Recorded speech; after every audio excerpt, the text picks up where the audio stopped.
You know, as a real estate developer, you know, I'm a real estate developer at heart. When you get rid of that artificially drawn line, somebody drew that line many years ago with like a ruler, just a straight line right across the top of the country. When you look at that beautiful formation when it's together, I'm a very artistic person, but when I looked at that beauty, I said, that's the way it was meant to be. There are tremendous benefits to the Canadian citizens, tremendously lower taxes, free military, which honestly we give you essentially anyway, because we're protecting Canada if you ever had a problem. But I think it would really be a wonderful marriage because it's two places that get along very well. They like each other a lot.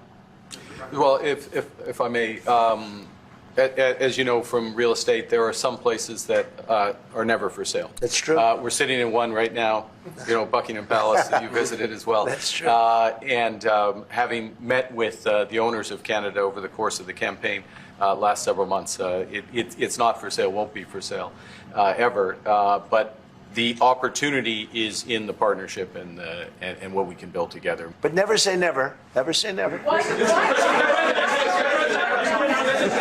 This is my video update on this Wednesday afternoon, May the 7th, coming to you from Limassol, Cyprus.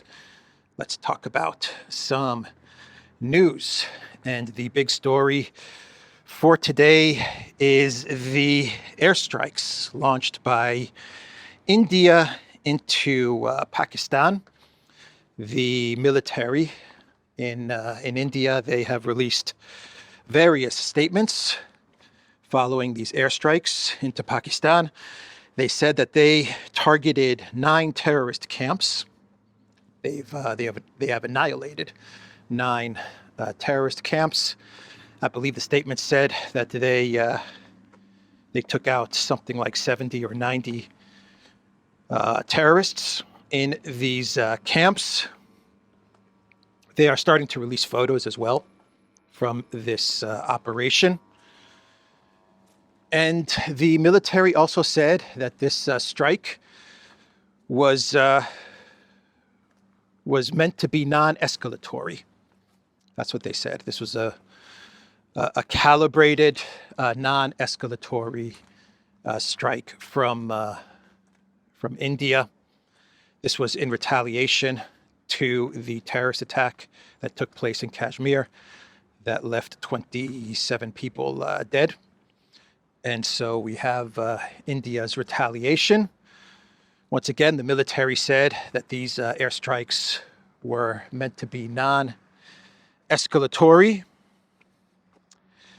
And we are getting reports also from media in India.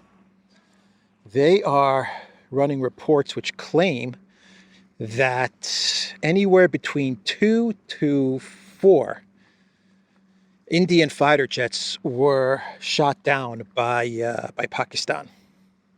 We're talking about MiGs and French Rafale fighter jets. And there are other reports. I cannot confirm these reports, but these are also coming out of media in India, which claim that 2 pilots have actually been captured by the Pakistan military. Once again, I cannot verify these reports. We do still have a lot of fog of war, if we are indeed in some sort of a war. I don't believe we are there yet. But the defense minister of Pakistan, or the prime minister of Pakistan, issued a statement saying that these strikes are an act of war.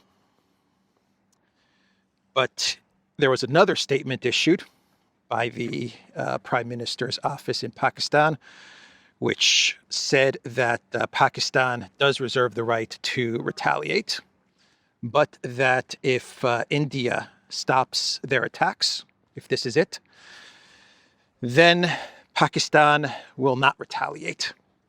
Those are the messages that we are getting from the Pakistan side of things. Bloomberg is reporting that the Prime Minister, Sharif, will address Pakistan, the people of Pakistan, very soon.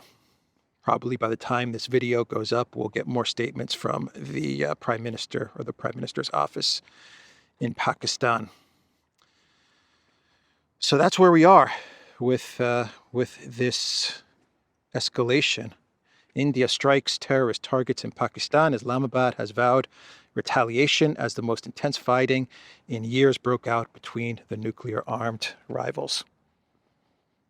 The Russian Foreign Ministry has issued a statement urging both sides to de-escalate. And I have to guess that the Russian Foreign Ministry is working to de-escalate things. Lavrov spoke to the Pakistan Foreign Minister the other day, and they were talking about mediating some sort of a de-escalation between India and Pakistan, and Putin spoke to Modi the other day as well. So either we're heading towards a big smash, or perhaps these strikes were the retaliation from India to the terrorist attack, and we're going to stop there. We're going to get some sort of mediation. Maybe both sides will meet and decide to take an off-ramp, to get on an off-ramp, with the Russians mediating this, given that Lavrov has spoken to the Pakistan Foreign Minister, given that Putin has spoken to Modi. Maybe there is some sort of diplomacy taking place to try and de-escalate what could be an extremely dangerous situation. So let's talk about Trump meeting with the new Prime Minister, the official Prime Minister of Canada, Mr. Carney, in the White House. Trump was asked about the strike of India into Pakistan, and Trump's response was as if he had no idea what was going on. It was a very strange response. I believe he said that this escalation is shameful or something like that. But he didn't really appear to know what was happening, which is very strange for the President of the United States to not be immediately briefed on what could be a possible war, nuclear war, a war between two nuclear powers. Very strange response from Trump when he was asked by reporters about the strikes into Pakistan. Anyway, he was meeting with Carney. Man, it's hot. Oh, boy. He was meeting with Carney, and what a meeting it was. What a meeting with the Prime Minister of Canada. I saw a lot of the video clips that came out from this meeting. They're making the rounds on X and Telegram. And for all of his tough talk, Carney, as he was campaigning, for all of his tough talk, he didn't seem to be too tough as he was sitting next to Trump in the Oval Office, sitting next to the President of the United States, as the President of the United States was talking about making Canada the 51st state. He's sitting right there next to Trump as Trump is going on and on and on about the benefits of Canada becoming the 51st state. Interesting dynamic to watch. Carney did give a little bit of pushback, just a little bit of pushback, when Trump was talking about how he's really a real estate guy at heart. He said, I'm a real estate guy, and I looked at the map, and there was this border between the U.S. and Canada, which was drawn in a straight line, which shouldn't be there, and it would be a beautiful thing if this was all one territory. And Carney said that he's spoken to the people. What did he say? That he's spoken to the people that own Canada. It's an odd statement for him to make. But he said he had been speaking to the people that own Canada. I guess he's talking about the citizens of Canada. I imagine that's what he's talking about. But he said, yeah, I've spoken to the people that own Canada, and some things when it comes to real estate, he said, are just not for sale. He said this Oval Office is not for sale, Buckingham Palace not for sale, and Canada not for sale. And then Trump said, never, never say never. And then Carney said, never, never, never, never. It was an interesting exchange, a very bizarre exchange. Trump also bashed Chrystia Freeland. Did not name her by name. Did not say Chrystia Freeland. What are you hiding from? You're in the shade, huh? I know it is hot, my man. Take care. It is hot. That's one smart cat. Yeah, he he bashed Chrystia Freeland. He said someone in the previous government. I'm not going to name names. Not Trudeau. I'm not going to name names.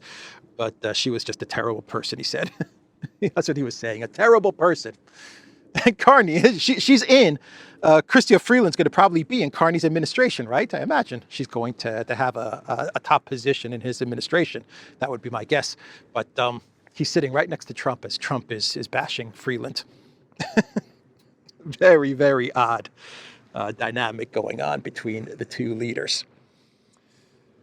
So Trump was asked about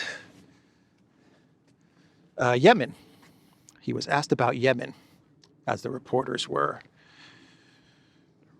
giving him questions. Actually, I think Trump just came out and announced it. I don't even know if he was asked about Yemen, actually. But he said that there's some big news connected to Yemen. And the big news, according to Trump, is that the Houthis have capitulated. That's what he said. They've capitulated. That's it. This is a nice hotel. I think this is the Amada Hotel, if I'm not mistaken. But it's nice. Expensive, but nice. Very nice. Anyway, yeah, he said that the Houthis have capitulated. Victory. Victory for Trump and the United States. Peace through strength. No, I wasn't buying it. I was not buying it when he said that they have capitulated. Oh boy, I was saying, nah, something doesn't sound right. It looks like he's trying to spin something. But he said that Yemen has capitulated, that they told a certain mediator, someone in the know, that they want the fighting to stop with the United States. And Trump said that the United States is going to accommodate the Houthis and they're going to stop bombing Yemen as long as Yemen stops attacking ships in the Red Sea, because that's what this was all about, according to Rubio. Trump passed it off to Rubio, and Rubio said that bombing Yemen was all about shipping lanes. We've heard all kinds of different excuses when it comes to the United States bombing Yemen. We've heard shipping lanes. We've heard it's about going after Iran. We've heard it's about helping Netanyahu and Israel. We've heard all kinds of different explanations as to why the United States was bombing Yemen, which is something that Biden was doing. Trump was just continuing what the Biden administration was doing and what the Biden administration failed at. They really, really failed when it came to taking on the Houthis. But Trump is saying victory. They have capitulated. So what happened? Well, we got reports that it was, I believe, Oman who mediated. Oh my God, it's an alligator. It's an alligator in Cyprus. That it was Oman that some sleepy cats. Be careful. There's an alligator over there.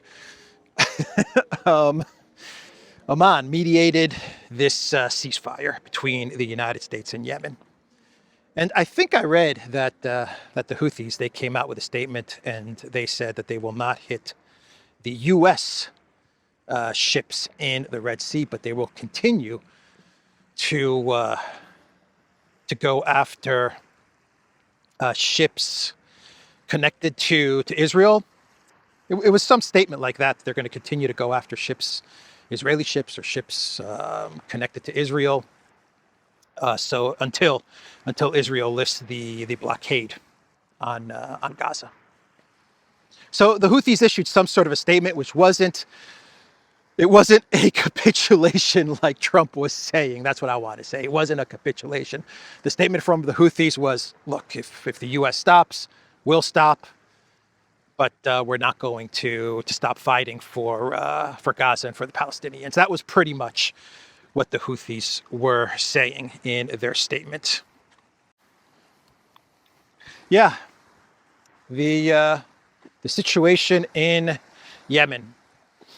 I said a couple of weeks ago that there was no strategy with Yemen. I said this when I was in Napa. There was no direction, no strategy. The Trump administration appeared like they had no idea what they were trying to accomplish when it came to Yemen, bombing Yemen, and that it wasn't going to end well. And sure enough, it looks like Trump is trying to save face, if I have to be quite honest. And he's trying to spin this as some sort of a military victory, some sort of a capitulation. But to me, it looks more like the United States realized that they're not going to win this thing. They're not going to be able to defeat the Houthis.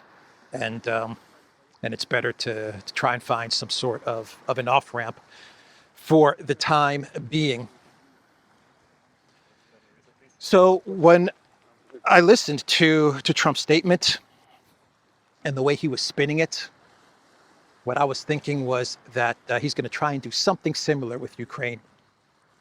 He's going to try to spin Ukraine as some sort of a victory, even though the United States is in a big mess when it comes to Ukraine. They're going to probably take a massive L when it comes to Ukraine, but I think Trump is trying to figure out a way that he can spin it into some sort of a win for his administration without saying he's just going to walk away. He doesn't want to, for some reason, he doesn't want to say, I'm just walking away. He doesn't want to say that, but he wants to spin it as a victory. And that's what he's going to try to do. Not walk away completely, but come out with a statement saying that, well, he wanted to come out with a statement and say that I've achieved a ceasefire or something like that. He didn't get that, so he's trying to figure out how to maneuver this so that he doesn't take a big L when it comes to Ukraine, because when it comes to the Houthis, the Biden administration, the Trump administration, can't defeat them. They were unable to defeat the Houthis in Yemen. That's how it looks to me. So that's the news there. Yemen's Houthis have capitulated, according to Trump. The Houthi militia based in the country has capitulated and does not want to fight anymore, the U.S. president has claimed. As Trump was saying that the Houthis have capitulated in the region, in the Red Sea, we got the news that another U.S. fighter jet, another F18, fell into the bottom of the Red Sea. Yeah. No one really knows exactly what happened. We're getting different reports that the F-18, like the one from last week, just kind of fell overboard. We're getting reports that the F-18 was trying to make an approach, and it wasn't going to be a successful approach, so the pilots ejected, and then the F-18 just kind of crashed into the water. We're getting reports that as all of this was going down with this F-18, that Yemen was launching missiles towards the Truman, the aircraft carrier. We're getting all kinds of different reports as to what happened. But this is another U.S. fighter jet that has been lost. According to CNN, second U.S. Navy jet is lost at sea from Truman aircraft carrier. I'm going to read you a post from Simplicius the Thinker. This is incredible. The U.S. has now lost more fighter jets than Russia in the past month, and the U.S. isn't even in a high-intensity conflict. It's safe to say, at this point, Russia has eclipsed the US as a military power. That's a pretty interesting post from Simplicius. A pretty interesting fact, actually. The US in the past month has lost more fighter jets trying to take on Yemen than Russia. Russia's taken on 37 plus countries, the entire collective West. That's who Russia is fighting in Ukraine. So much news from yesterday, so much news going on. So I think that covers everything that's happened in Yemen, in the White House. We are getting reports. Well, we're not done with the White House just yet. We are getting reports that Pete Hegseth, according to Reuters, canceled Ukraine weapons, and this caught the White House off guard. This is a report from Reuters. So what Reuters is saying is that they were about to ship a ton of weapons to the Zelensky regime. This was about, I want to say a month ago or a couple of months ago, if I remember the reporting from Reuters. And they were loading up a bunch of planes to send a ton of weapons to the Green Goblin, and Hegseth issued an order for them to stop. Stop the shipment. Planes turn back. And no weapons going to Zelensky. And Reuters is reporting, the twist to all of this is that this was a directive from Hegseth, but this went against Trump's orders.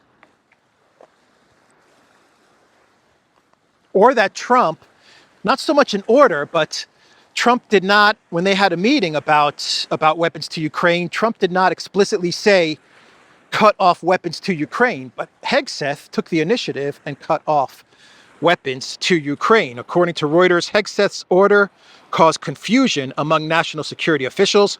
White House claims Hegseth followed Trump's directive to pause aid. Internal disputes have sometimes led to haphazard Ukraine policies. So this article basically says that the Trump White House, when it comes to Project Ukraine, when it comes to Project, what did I say? The Trump White House, when it comes to Project, when it comes to Project Ukraine, it's chaotic, man. It's absolutely chaotic, is what Reuters is saying. And they went to Trump officials to get confirmation. And some Trump officials were saying that spoke to Reuters anonymously were saying that Hegseth went against Trump's wishes or did not inform Trump of the stoppage in weapons to the Zelensky regime. And then you had other officials from this article who said that Trump was all right with pausing or stopping weapons to Ukraine. So just complete chaos. They don't really know what to do. That's how it looks. Trump's team is very uncertain as to what to do. And it looks like when you read this article that Trump is not really giving direction. It's a good thing that the weapons are stopped, believe me. But it doesn't seem as if Trump is giving strong direction. Pete Hegseth, I'm the president of the United States, stop the weapons. Stop the weapons to the Zelensky regime until I work out some sort of a deal or something like that. It seems like Trump is just staying out of it, right? He's just staying out of it. He's not saying yes, he's not saying no. Wait and see. Let's just wait and see what happens. Not very strong management, not a strong executive when you read this article from Reuters. So, from Reuters, we go to, and of course, this is Reuters, so keep that in mind. This is Reuters, so this could be fake news as well. You always have to say that when you're reporting about Reuters. I imagine this is where where you get married, right? All right. From Reuters to the Washington Post. And the Washington Post, they are reporting that while the Zelensky regime would like to attack Moscow on May 9th, Victory Day, top Ukraine military officials, they find it very unlikely that this will happen. Even if they were to try something on May 9th, according to the Washington Post, these top military officials say that that nothing will get through if they try to attack Moscow during the parade. That is what the Washington Post is reporting. Despite fears, Ukrainians say attack on Russia's Victory Day parade unlikely. Now, we are getting reports which are saying that even though the top military officials are saying that nothing will be successful, so why try it? We are getting reports that Zelensky is pushing forward and saying, let's just keep on sending drones and trying to hit Moscow. It seems like Zelensky doesn't care about all the world leaders that are going to be there. Doesn't care about the response or retaliation from Russia. He's focused on just trying to disrupt and ruin the Victory Day parade. These are the reports that we are getting. They continue to try and enter Kursk as well.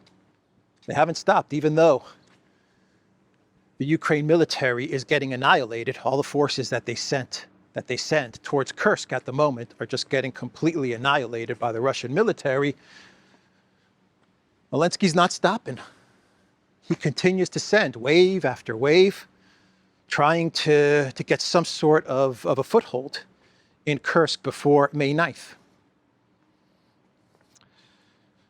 So what's the Russian response to all of this? Well, the Kremlin came out with a statement, and they said that the 72 ceasefire offer still holds. So they said that you still have a chance to agree to a 3-day ceasefire, but if you continue, I wonder if we can go up that way. If you continue to send drones or possibly even launch missiles, always with the help of France and the UK if they decide to launch missiles. But if you continue to try and attack, I don't think this goes anywhere. Moscow, if you continue to attack Moscow, well, we're going to look at our Oreshnik options. That's what they actually said. We're going to explore our Oreshnik options if something does get through and if something does cause damage. God, I hope not. But if something does happen on May 9th, then it looks like the Kremlin is ready to launch Oreshniks.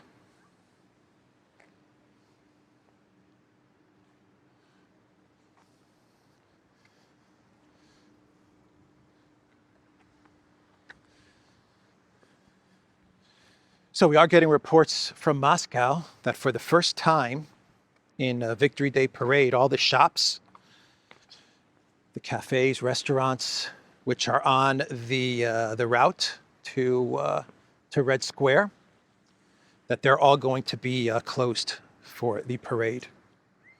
I read somewhere that this was the first time that the government is going to shut down everything that leads up to Red Square, the entire route of the parade. And we are also getting reports which are saying that there will be no mobile internet in Moscow from May 8th to the 10th for safety and security reasons. So nothing will be opened on May 9th. on the route in the city center towards Red Square, and all of the mobile internets will be shut off. So we're getting those reports as well. So as I'm cooking here under the sun, let's get into some clown world territory. We got a lot of clown worlds today. How am I doing on time? I'm doing all right on time. Kind of ran through the stories fairly quickly, but a lot of news to talk about today, and I've also got quite a few clown worlds to get to. Oh boy, let's find a way to get up to the main street, I guess. So the first clown world has to be Merz. We have to talk about Friedrich Blackrock Merz. He did it. He became chancellor. This is beautiful. That's right. Merz became chancellor on the second attempt, a 3+1 bedroom floor apartment for rent or for sale. There's an English and Greek line, and there's also a Russian line as well.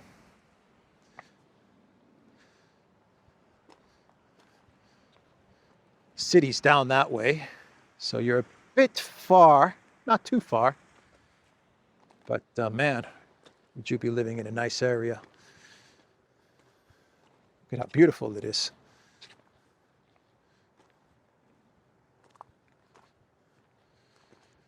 So Merz did it. He became chancellor. He was proud of himself too. I did it. On the second vote, I did it. He got 325 votes. And the votes are via a secret ballot, so we don't know who voted against him. So what probably happened is that, the CDU, they pushed for a second vote on the same day. So when I published my video, update from yesterday, right at the same time that video went up, we got the news that Merz made it as chancellor on the second vote, and he got 325 votes. And most likely, what the CDU did is that they did push for a second vote to happen on the same day, and they probably approached one party, probably the Greens would be my guess. They approached the Greens, and they gave them something if the Green Party would vote for Merz. They couldn't go person by person, so they probably just approached the party and they said, look, Greens, look, Habeck and Annalena, what do you want? What do you want? Most likely Habeck and Annalena said more escalation with Moscow because that's all they care about. But yeah, that's how this probably went down. Anyway, he did it. Merz did it. He looks extremely weak, incredibly weak.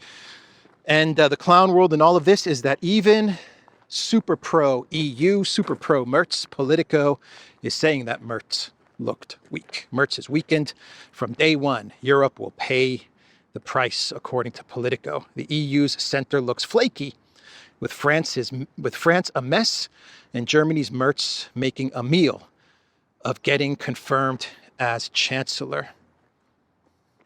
Let me read you what Politico is saying here, because in this article, they say that even Zelensky made fun of Merz. Even Zelensky took a jab at Merz.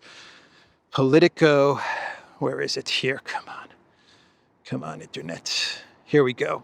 As Europe's frontline war leader, Volodymyr Zelensky spoke for millions of Europeans when he congratulated Friedrich Merz on scraping into office on his second attempt as the new Chancellor of Europe. We sincerely hope that Germany will grow even stronger, the Ukraine president said, and that we'll see more German leadership in European and transatlantic affairs.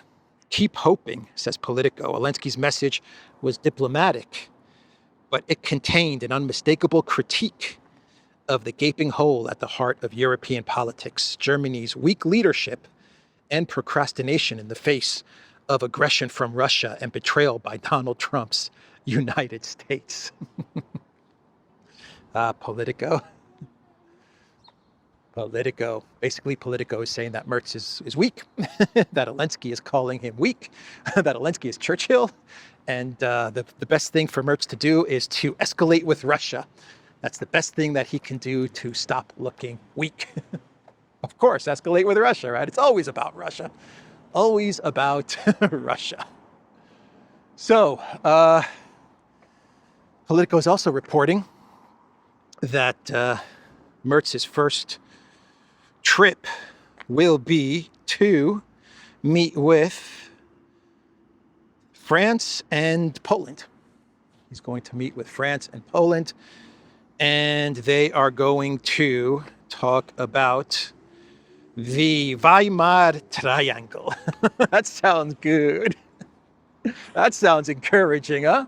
We're going to talk about the Weimar Triangle and how this triangle can be used to build up Europe's military in a future smash with Russia. That's what it's all about. It's all about Russia. Let's go that way. So that's Merz. A bruised Merz wants to prove he's a strong leader in first foreign trip as chancellor. Stunning and brave Kaja Kallas. She congratulated the new German foreign minister, Joe Wadeful. He's going to be taking over for Annalena 360. And she then thanked Annalena 360. She said on X, "Dear A. Baerbock, thank you for your friendship and unwavering support throughout your tenure. It has been a true pleasure collaborating with you. Wishing you all the best in your next chapter." Such good friends. Kaja Kallas and Annalena. Thelma and Louise. Kaja Kallas also said in a post on X, "Europe has already drastically reduced its reliance on Russian energy. Today, we unveiled our plan to end all Russian energy imports by 2027. This will mark a permanent break. Russia will no longer be able to use energy as a weapon against us." Russia using energy as a weapon against the EU. And just watch, next week, Kaja Kallas or Ursula or Merz is going to come out with a statement. They're going to give a speech and they're going to say that Russia cut off the energy. They're going to say Russia cut off the energy. On the one hand, Russia is cutting off the energy. On the other hand, the EU is blocking Russian energy, and they're admitting that they're blocking Russian energy. Which one is it? Who cares? Who cares if you're stunning and brave, Kallas? Okay, let's move on. Let's move on. Trump will be going to Saudi Arabia. I think he's going to be going there either next week or the week after. Not quite sure when he's going to be heading to Saudi Arabia. It's going to be his first foreign trip as president in his second term. He snubbed Europe. Usually the US president goes to France or to the UK or something like that. Trump is going to Saudi Arabia, which is the right choice. Important country. Who cares about Europe?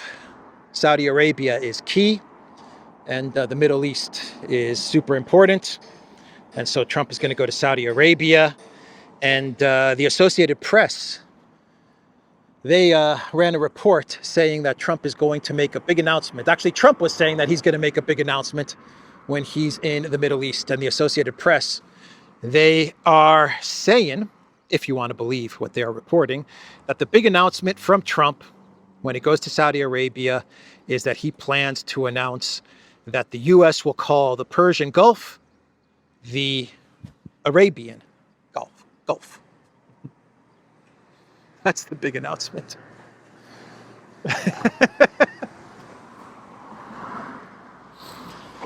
What can I say? What can anyone say anymore? That's the big announcement.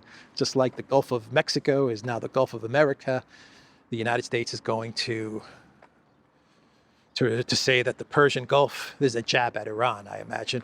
The Persian Gulf is going to be called the Gulf, the Arabian Gulf. It's going to be called the Arabian Gulf. Oh boy, we went from a U.S. president who was a neocon warmonger suffering from dementia. We went from that guy to a U.S. president that is all memes and jokes and renaming stuff. Has no idea really what's going on in the world. Not because he wouldn't be able to solve things. It's just that he doesn't seem to be interested. That's the only thing that I can conclude. He just doesn't seem to be interested in everything that's going on. Hands it off to his team, and his team tells him something, and then he posts about it on Truth Social, and then someone else from his team tells him something else, and then he posts about it on Truth Social, and that seems to be the way he is conducting foreign policy. And when he's not posting on Truth Social, he's about the last thing someone told him. He's talking about memes and jokes and renaming things and stuff like that. Oh man. So anyway, that's going to be the big reveal. Wow. So should we do one more? Do I have one more? Kind of a clown world, I guess. Christos voskrese, Christos anesti.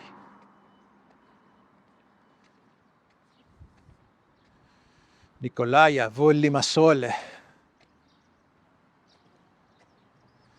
So, the reports from I believe one outlet in Serbia. Which outlet is it? I don't even know which outlet it is, to be honest. I have the screenshot, but can't make it out. There is one outlet, maybe more by the time I post this video, which is claiming that Vučić will not be able to make it to the Victory Day parade because Latvia and Lithuania are blocking the airspace. So he will not be able to cross into Russia. He could go around, I guess. I don't know. But that's the report that we are getting. Lithuania and Latvia are saying that they're going to close off the airspace. They're not going to allow Vučić's plane to cross over their airspace to get to Russia. They're citing security interests and diplomatic interests and stuff like that for the reasoning to close off their airspace to Vučić's plane. If this is true, I don't know if this is true. I really don't know if any of this is true, but it might be. It might be totally made up as well. But we'll see. I guess we'll find out by tomorrow. I imagine that Vučić has to be in Moscow by today, latest tomorrow. The latest tomorrow evening, I guess, is the absolute latest. So anyway, that's the video, the Duran.locals.com. We are on Rumble, Odyssey, BitChute, Telegram, Rockfin, and X. Go to the Duran shop, pick up some merch like what I'm wearing in this video update. There is a link in the description box down below. Take care.